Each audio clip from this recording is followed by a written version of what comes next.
Yes.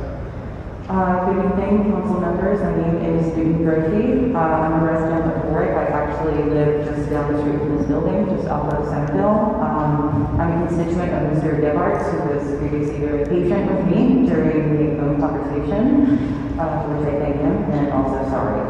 I'm here tonight to speak on the ICE Detention Facility that is currently under construction at 443 Jefferson Boulevard. Despite the permits and other documentation for this construction, including audit of the bidding process all being public, the construction of this facility has not been publicized outside of state office coverage for Uprise RI. This facility is going to include cells. It will be used for, quote, short-term detention according to the permits. This building will be used for the incarceration of our community members. This is wrong. I'm not here to argue about whether or not it isn't. According to reporting from the Texas Tribune, as of the 1st of October, the number of immigrants in detention has raised by 56% since Biden has taken office.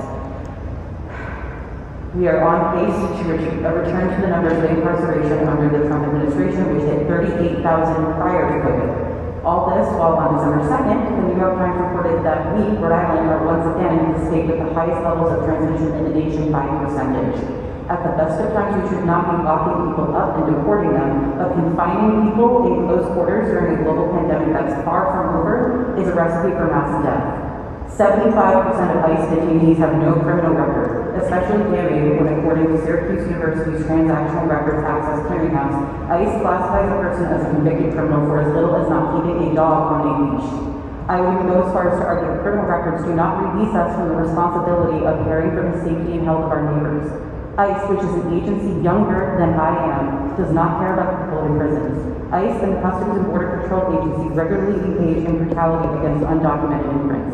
Just this year, video leaks depicted border agents running migrants down with horses. Last year, we discovered ICE had performed non-consensual hysterectomies on prisoners. Forced sterilization is a human rights violation and constitutes an act of genocide. I'll remind everyone that the UN counts forced sterilization as a crime against humanity and deportations as an act of ethnic cleansing. ICE may be the ones committing these atrocities, but the city of Warwick is granting them permission to do it. Do not lie to yourself and claim that this would not happen here in Rhode Island. It is, and it has. Is the city of Warwick comfortable with this culpability? This agency has no place on Jefferson Boulevard. It has no place in Warwick. It certainly has no place in our community or our society.